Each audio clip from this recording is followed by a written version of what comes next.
Ningún rey tiene menos poder que él. Carlos XVI Gustavo.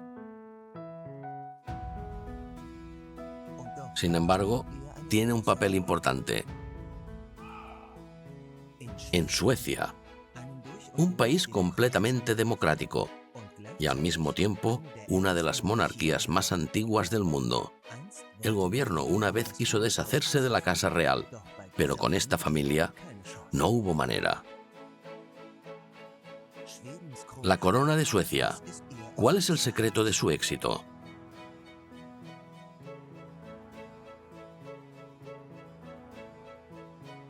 Por Suecia en el tiempo, Carlos Gustavo usó este lema como base para su reinado y para su vida. Igualdad de género, sin problema. Hijo o hija, la sucesión viene determinada por el orden de nacimiento. ¿Desprecio a la plebe? Ni un ápice. Contraer matrimonio con la no realeza es ya tradición. Sus herederos pueden casarse con quien quieran. Sí, es bueno para ellos encontrar a alguien con quien convivir y formar un proyecto de vida. Eso proporciona seguridad. En mi caso ocurrió lo mismo. Por eso me parece bastante razonable. Y los niños, ¿cómo decirlo?, agradecen este cambio. Y es que vivimos en una época moderna.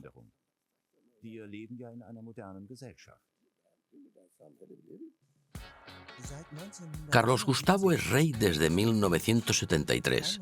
Ningún otro monarca en la milenaria historia del reino ha tenido un reinado tan longevo. Muchas gracias y buena suerte. Uno que no siempre fue sencillo. La mayoría de los suecos respetan al rey hoy más que nunca. Ha aprendido de ello, confía más en su rol. Cuando cumplió 60, hablé con él sobre esto. Es más seguro y tiene más experiencia. Ya no tiene miedo a dar la cara y decir lo que piensa. Incluso suelta alguna broma, cosa que antes no se atrevía a hacer.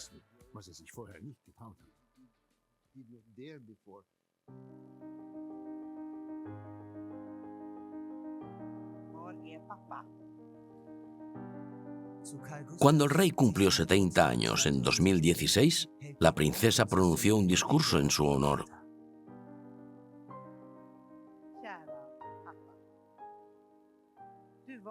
Cuando ascendiste al trono tenías 27 años, 12 menos que yo hoy. Y me puedo imaginar cómo te sentiste asumiendo tan joven el legado de tu abuelo y lo que implica ser el jefe de Estado de nuestro país.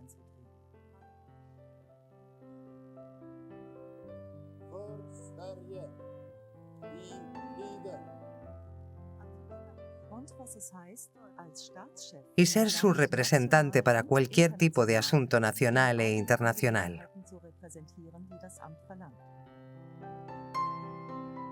Carlos Gustavo subió al trono siendo soltero, huérfano, sin experiencia. Por aquel entonces los suecos no sabían mucho más de su nuevo rey. ¿Qué piensa de su nuevo rey? ¿Será bueno siendo tan joven? Creo que sí, va a ser muy bueno. Está acostumbrándose al cargo. Dicen que antes era un picaflor. Las grabaciones familiares muestran que sabe disfrutar de la vida. Es un peso pluma sin autoridad, lo cual hace fácil que los políticos lo critiquen.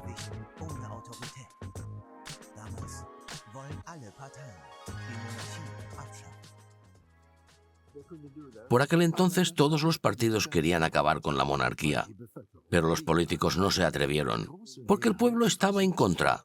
La gran mayoría, entre un 70 u 80%, querían conservar la monarquía, por lo que la modificaron.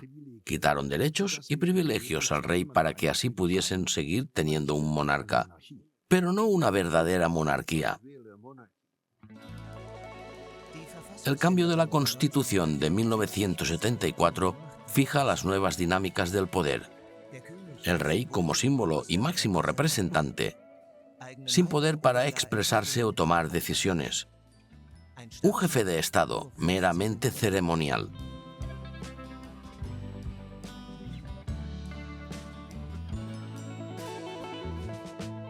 El por aquel entonces primer ministro Olof Palme observa al joven rey con escepticismo.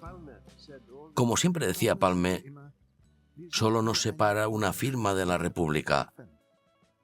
Solo esperaba al momento adecuado para hacerlo definitivo. Pero llegó alguien de Alemania y todo cambió.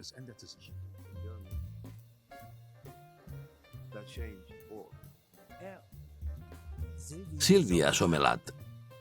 En marzo de 1976, el rey la presentó al mundo como su prometida.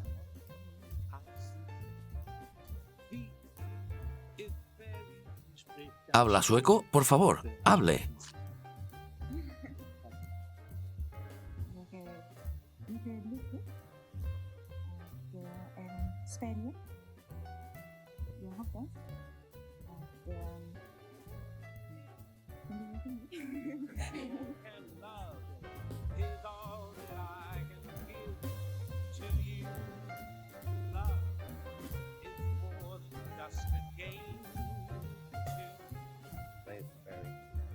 Esta bella pareja conquistó el corazón de todos.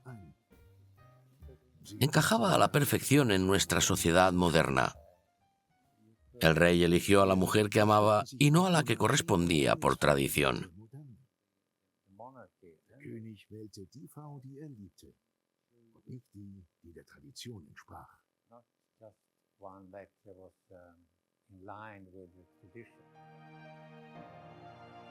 El 19 de junio de 1976, Silvia Sommerlath se convirtió en la reina de Suecia. Su origen plebeyo la hizo triunfar gracias al factor cuento de hadas. Se contrató a personal para controlar a los fans y medios.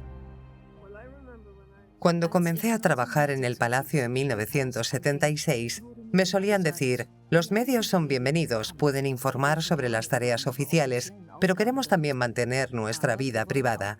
Y pienso que esta filosofía fue una de las bases de la popularidad de la pareja real.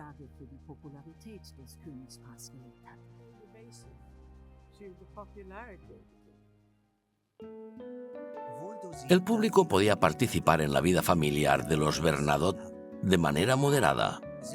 Consideran a Silvia una madre activa, algo novedoso en el palacio.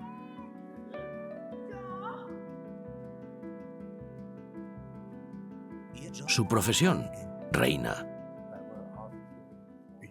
Me pidieron que le informara sobre la política del mercado laboral. No es lo más entretenido que uno se pueda imaginar. Pero estaba interesada y me pedía que regresara. Tuvimos 5 o 6 charlas sobre este tema. Y lo mismo pasaba con muchos otros temas. Y eso le hacía ganar respeto con la gente. Jugó un papel importante en la modernización.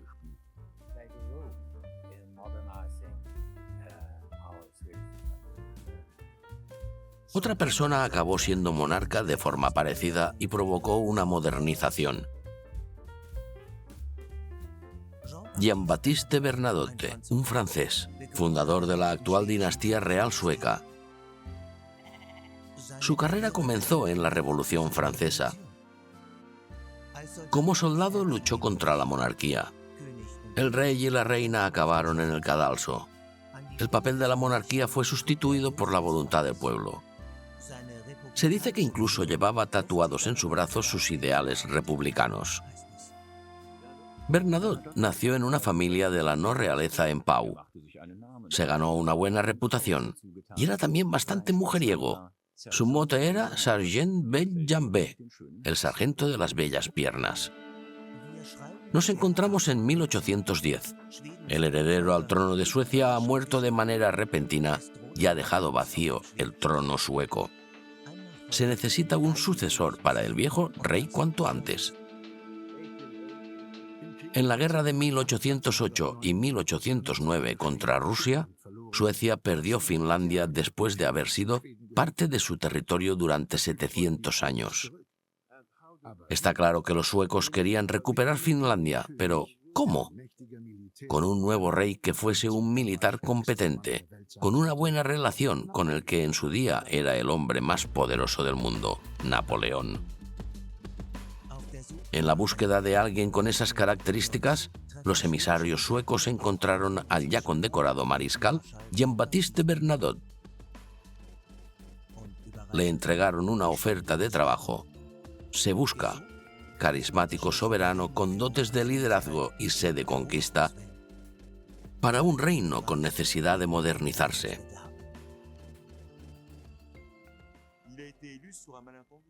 Su nombramiento fue un malentendido. Los suecos pensaban que era amigo de Napoleón, pero no lo era. Era su mayor rival. Ambos militares de renombre, ambos prometedores, ambos con un fuerte carácter. Napoleón siempre lo miró por encima del hombro, pero Bernadotte demostró ser igual de respetable, tal vez incluso más que el propio Napoleón. Y entonces ocurrió. Una vez en su nuevo hogar, Bernadotte comenzó a buscar alianzas contra Napoleón. Para ello necesitaba socios, y pensó en Prusia, Austria y sobre todo Rusia. Su mayor éxito fue todo lo contrario a lo que se esperaba que hiciera, es decir, retomar Finlandia de manos de los rusos. En realidad, durante el otoño de 1810, pocas semanas después de su llegada a Estocolmo, se hizo amigo del zar. Le dijo al embajador ruso: «Comuníquele al zar que no tengo ningún interés en Finlandia, pero dígale que me ayude a tomar Noruega».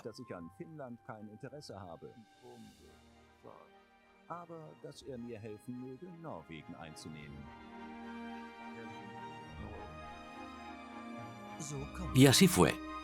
En 1815, Noruega cayó ante Suecia con la ayuda rusa. Un triunfo para Bernadotte. Con su estatua frente al palacio en Oslo, se hizo con 2 coronas.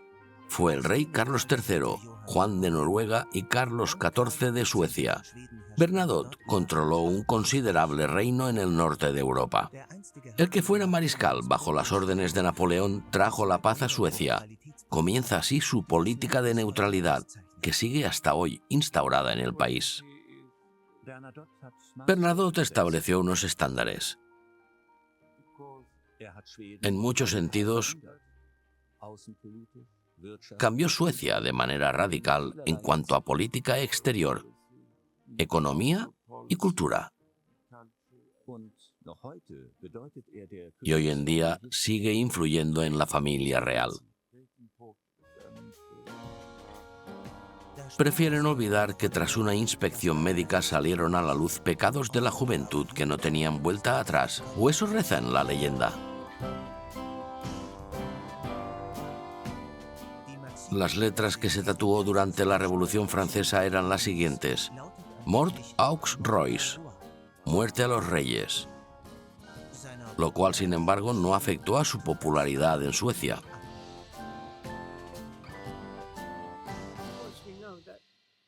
Como es natural, no deseaba la muerte a los reyes, al menos no en Suecia.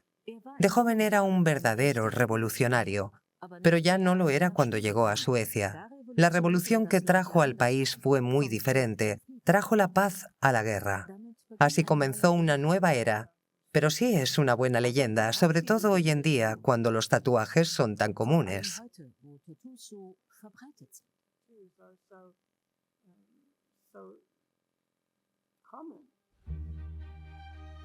En la actualidad, la princesa Sofía ha conseguido que finalmente se acepten los tatuajes.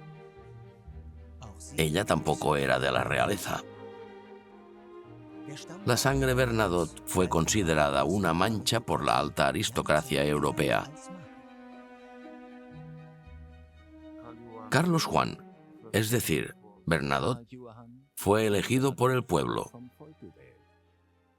Eso era algo poco común.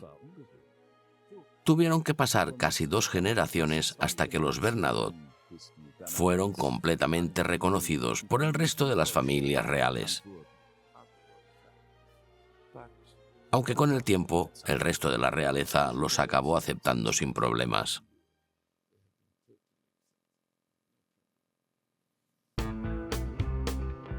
Hoy en día, otras familias reales incluso desearían ser tan cercanos al pueblo. Esto distingue sobre todo a la generación más joven. La monarquía moderna, princesas populares, príncipes que cuidan de sus hijos y mujeres que marcan el camino.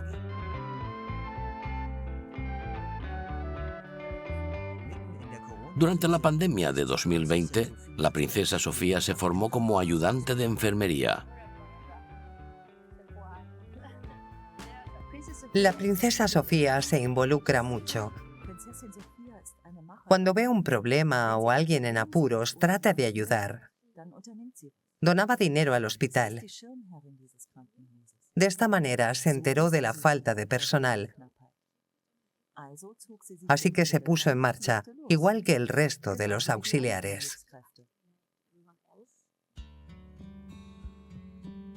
Unos días más tarde, la prensa se hizo eco de la noticia y mandó un equipo de grabación.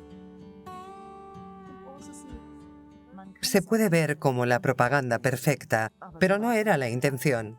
No tenía por qué salir a la luz, pero era imposible mantenerlo en secreto. Y finalmente acabó siendo noticia. Lo planeen o no, la realeza llama la atención. Incluso los sucesos privados son de interés.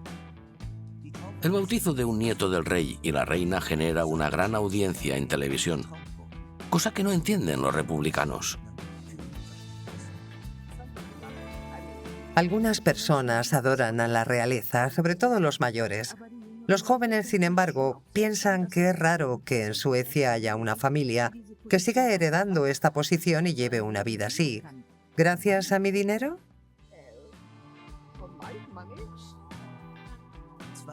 En 2019, Carlos Gustavo decidió que solo los descendientes del heredero debían cumplir con los deberes oficiales. Para los contribuyentes, esto se traduce en que solo se paga a quien cumpla una función. Por supuesto, hay presión para que la familia real justifique su función. Se tienen que mostrar resultados de manera constante. Para el rey, la corona siempre es la prioridad, incluso cuando alguien enferma y tiene que quedarse en casa, aunque esto cambió tras la pandemia. Pero antes solía repetirle a Victoria lo siguiente: las comparecencias reales no se posponen. La gente viene a verte. Esperan algo de ti.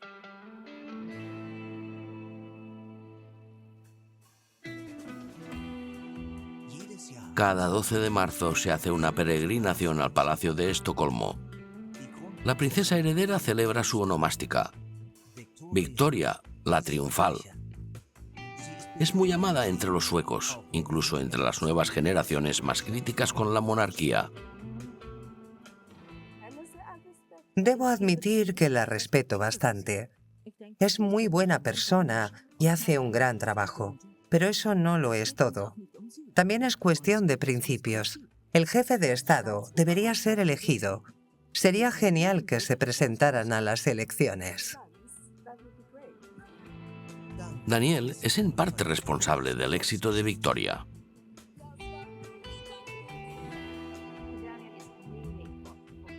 Daniel es importante para Victoria. Es un pilar de su vida. Ambos han decidido priorizar la vida familiar, pero sin dejar atrás a la corona. Daniel permanece a su lado, la apoya, deja que brille. Victoria, por su parte, se toma muy en serio su responsabilidad como heredera. Quiere darlo todo dentro de su rol.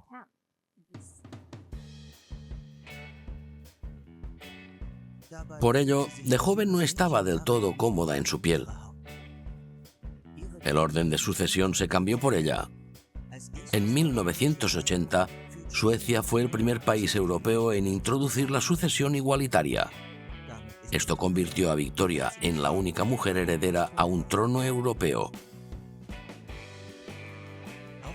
Su elección de consorte también parecía problemática al principio.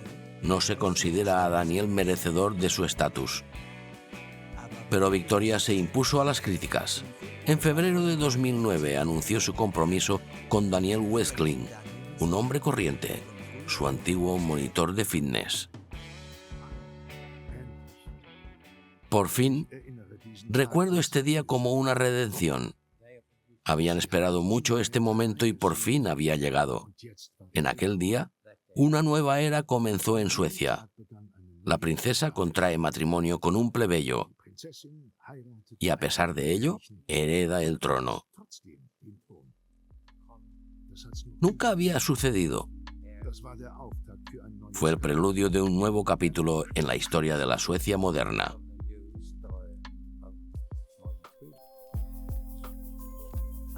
Una pareja moderna con una división de roles moderna. Ella tiene el cargo más alto, pero la agenda de Daniel también está llena, con temas como el deporte, la vida saludable e iniciativas empresariales. Como futura jefa de Estado, Victoria se encuentra cada vez más en el punto de mira.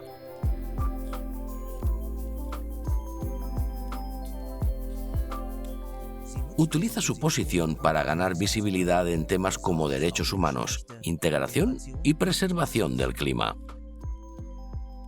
Tenemos mucho trabajo por delante. Siente pasión por la defensa del medio ambiente. Es lo suyo. Se puede decir que también lo heredó de su padre. Es algo que se puede apreciar en las familias reales europeas. Las nuevas generaciones se involucran más en temas políticos y sociales, temas que normalmente la realeza no tocaría. Creo que veremos más de esto en el futuro.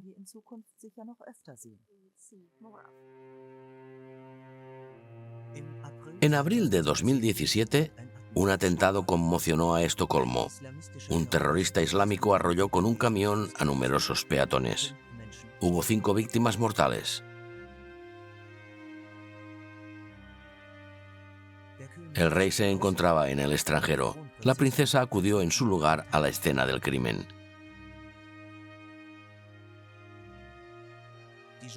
Los periodistas pidieron declaraciones. Siento gran tristeza y vacío, pero detrás de eso hay fuerza, la fuerza de una sociedad que resiste a todo esto.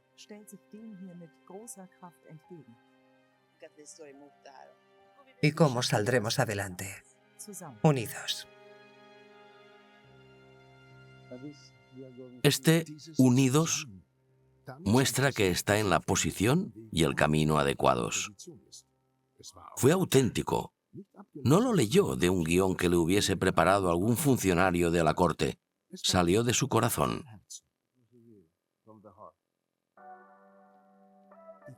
La corona como fuerza apolítica con una función unificadora. Los funcionarios y futuros jefes de Estado evitan sobrepasar ciertas líneas. A menudo el rey y la princesa se informan sobre materias políticas o iniciativas legislativas.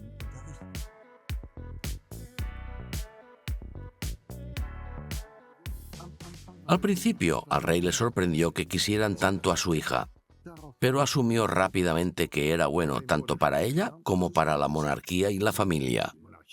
Tiene un gran don de gentes. Cuando uno le pregunta a Victoria, ella siempre menciona a su padre como su modelo a seguir. Lo admira mucho. Ni durante la crisis de la monarquía de 2010 y 2011 cambió la situación. Un libro sobre el rey empezó a causar revuelo. Una aventura amorosa de los 90 salió a la luz. Se habla de supuestas visitas al Barrio Rojo. Esto dañó la reputación de la casa y la familia real fue sometida a prueba. El tiempo ayuda a olvidar. En Suecia ya no es un tema candente, pero es algo que le acompañará el resto de su vida. Fue lo suficientemente valiente como para afrontarlo públicamente y en una entrevista llegó a decir que no ocultaba nada. Fue hace mucho tiempo y ya habló con su mujer de ello. La princesa llegó a decir que fue duro ver a su familia sufrir, pero que de esto también salió algo bueno, ya que reforzó la relación familiar. Esto lo demostraron públicamente. En el programa anual El año con la familia real se muestra 3 generaciones ante las cámaras. La cercanía y apertura es parte del éxito.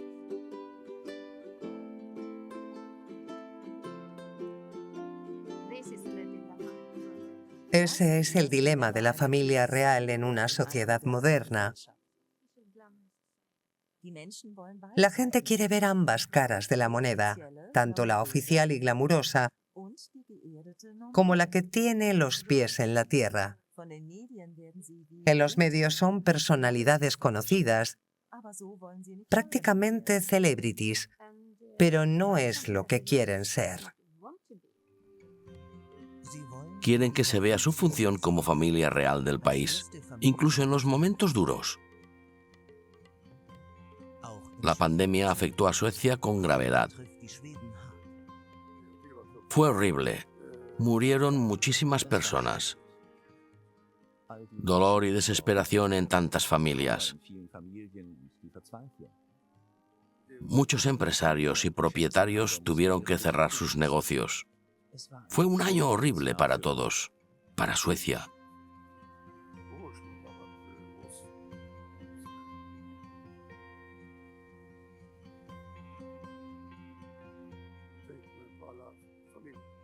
Y tenemos que pararnos a pensar en los que no pudieron despedirse de sus seres queridos.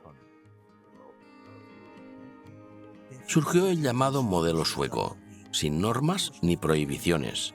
El objetivo fue la inmunidad del grupo y los resultados fueron nefastos, según la opinión del rey. Es posible que hayamos cometido un gran fallo. La cifra de muertos fue enorme y es algo horrible.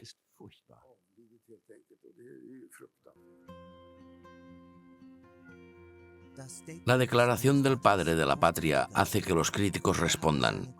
Había sobrepasado sus competencias. Miles de personas habían muerto. En aquel momento la cifra oscilaba entre los 12.000 y los 13.000. Fue horrible y era algo que el rey debía mencionar. Pero los profesores de universidad y otros críticos saltaron en su contra diciendo que incumplió la Constitución. Los republicanos acérrimos declararon que debería renunciar a su posición, lo que es absurdo, cuando la mayoría del pueblo lo apoya cuando dice lo que piensa.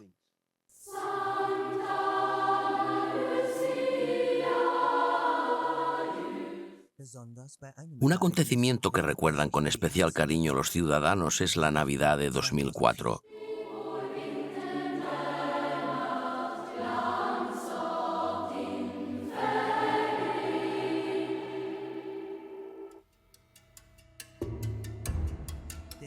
El tsunami en el sudeste asiático fue una tragedia también para Suecia.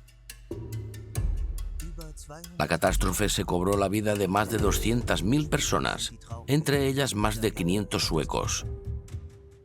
Dejó el pequeño país conmocionado.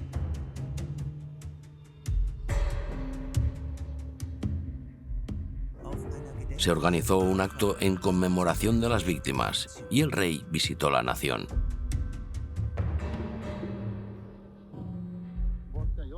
¿Qué puedo decir para aliviar el dolor?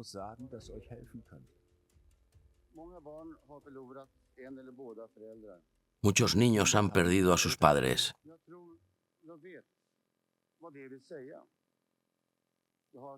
Viví algo similar de niño. Mi padre murió en un accidente de avión cuando yo era pequeño. Sé lo que significa crecer sin un padre.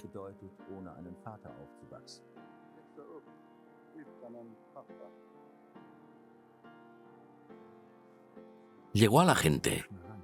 Se sentían conectados a él, porque podía empatizar desde su propia experiencia. Y pienso que para algunos esto es algo valioso. Me gustaría hacer un llamamiento a todos los que estén pasando por algo similar. No tengáis miedo a mostrar vuestros sentimientos.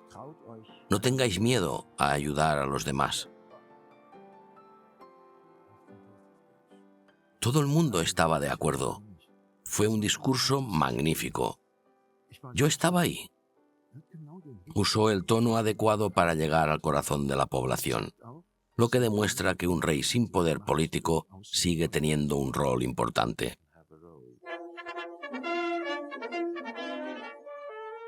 El rol del rey como padre de la nación. El Día Nacional de Suecia.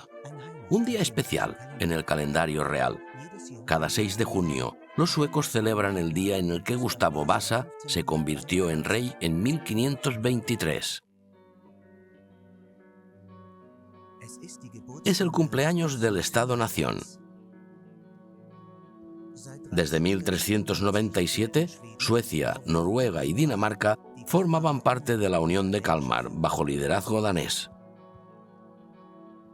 Un siglo más tarde, los suecos lucharon por la independencia. Esto no llegó a funcionar. Los daneses eran muy poderosos y ricos, y eran más cultos y civilizados que los suecos. Pero la nobleza sueca quería reclamar el poder para ellos mismos.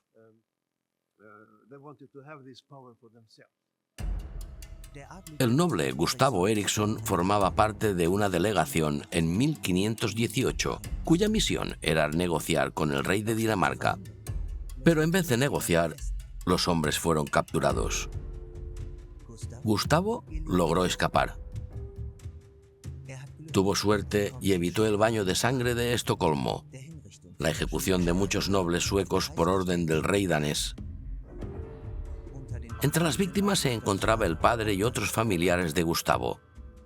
Gustavo busca tomar cartas en el asunto. Después de la masacre, fue a la provincia de Dalarna, famosa por sus rebeldes y guerreros, pero no los pudo convencer para luchar contra los daneses, así que se apresuró para escapar a Noruega.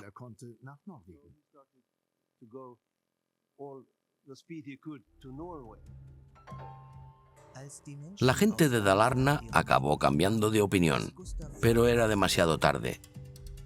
Gustavo se había ido. Enviaron a sus 2 mejores esquiadores para contactar con él, y así se convirtió en el líder del levantamiento contra los daneses. Los esquiadores lo alcanzaron poco antes de la frontera noruega. Le pidieron que volviera, y así fue.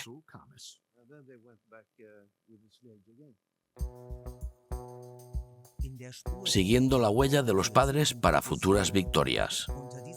Bajo este lema tiene lugar la Marcha Vasa, un maratón sobre esquíes a través de Dalarna para conmemorar el regreso de Gustav.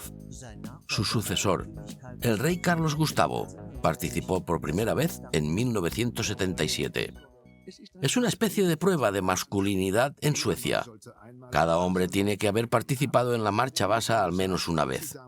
La leyenda cuenta que recorrieron todo el camino esquiando, pero Gustavo no podía esquiar. Era un noble adinerado, así que recorrió el camino en un trineo tirado por caballos. Bajo el liderazgo de Gustavo, los suecos pudieron librarse del control danés. El 6 de junio de 1523 eligieron a su rey. El rey no estaba en la miseria, pero Gustavo sabía qué hacer. Era inteligente y utilizó a la iglesia a su favor. Nombró a obispos y sacerdotes. Estos sacerdotes elegidos a dedo eran portavoces que estaban en contacto con la sociedad.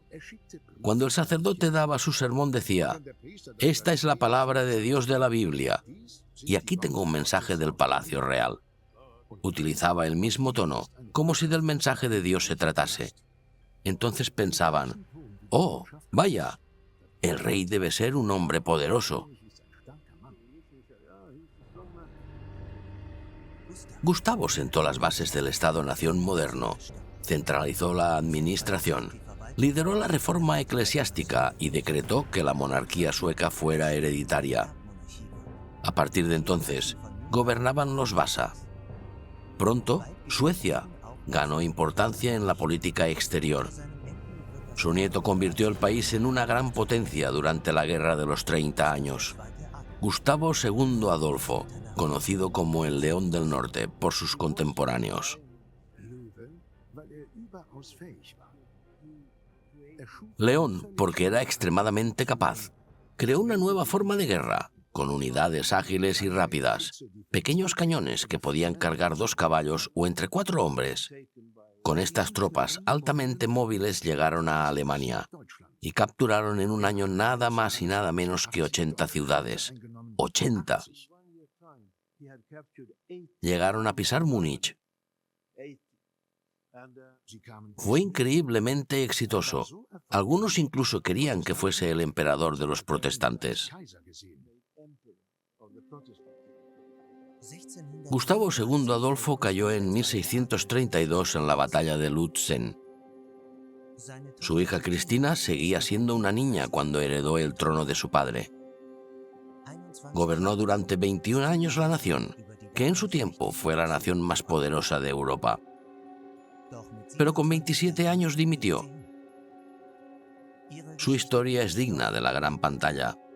En la versión cinematográfica más conocida, Greta Garbo da vida a la excéntrica reina. Es una historia de una mujer que se conoce a sí misma.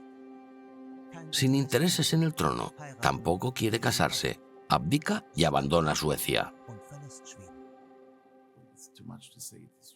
Hablar de conmoción hoy en día es una clara exageración. Pero nunca la perdonaron por abdicar.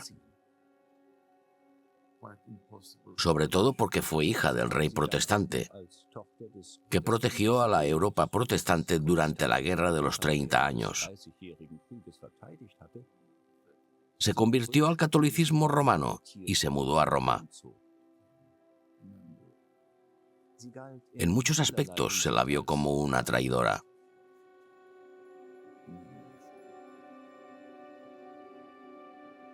Una traidora que marcó la historia y asombró a las generaciones venideras.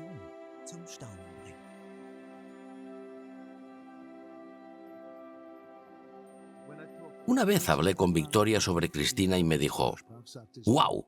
¡Menuda mujer! ¡Qué valiente! Todavía carezco de esa valentía. Con ella podría decir no a la cena del domingo con la familia. Cristina la impresionó mucho.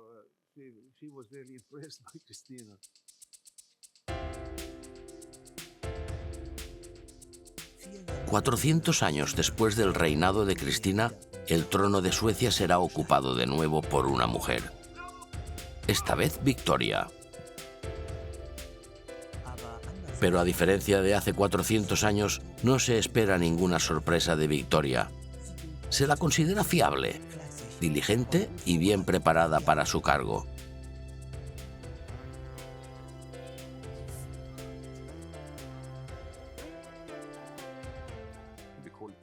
El reino de Suecia ha sido gobernado por muchos hombres, pero ahora vienen 2 mujeres.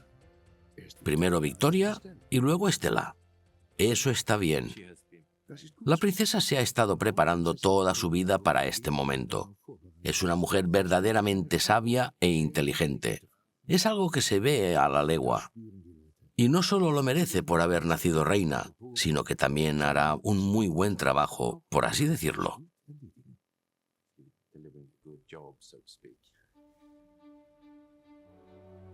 Un trabajo con una tradición milenaria y, sin embargo, con legitimidad en la Suecia moderna del siglo XXI.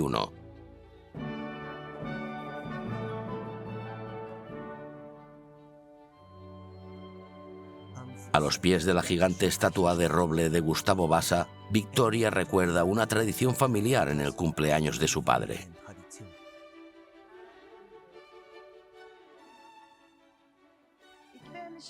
Por supuesto, me gustaría hablar de cómo nuestra familia se remonta a tantas generaciones, cómo nuestra responsabilidad como casa real ha sido heredada, cómo tú, como padre de familia y regente, has mantenido este legado.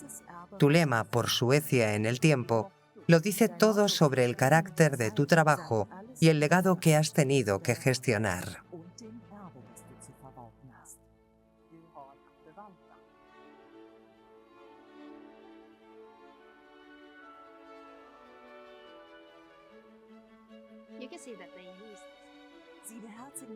Siguen al pie de la letra el lema por Suecia en el tiempo, en todo lo que hacen cada día, cada semana, cada mes, cada año.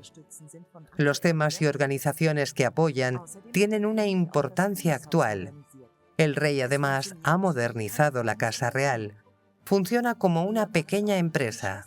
Él fue también el que abrió las puertas para que la gente pudiera ser partícipe y ver cómo es la monarquía en realidad.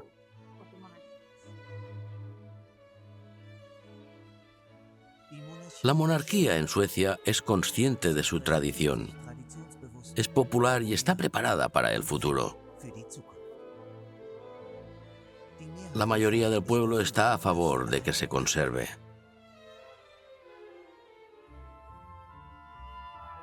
En la historia de Suecia no hay dinastía que haya ocupado más tiempo el trono que los Bernadotte. El secreto de esta familia es que hay que ser cercano al pueblo. Hay que ser parte del pueblo. Han encontrado siempre caminos para aceptar cambios políticos y sociales, además de ser parte de esa evolución. No van necesariamente a la vanguardia, pero siempre en las primeras líneas, ganándose así al pueblo. Además, a los suecos les gusta que haya un poco de color en la vida social. Y la familia real trae un cierto color consigo que no siempre logran traer los políticos.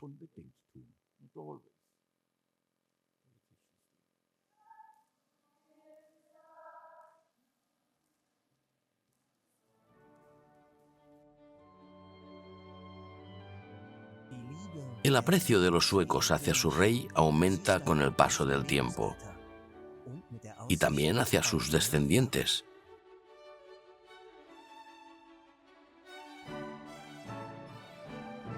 La popularidad de la monarquía se debe claramente al fenómeno Bernadotte.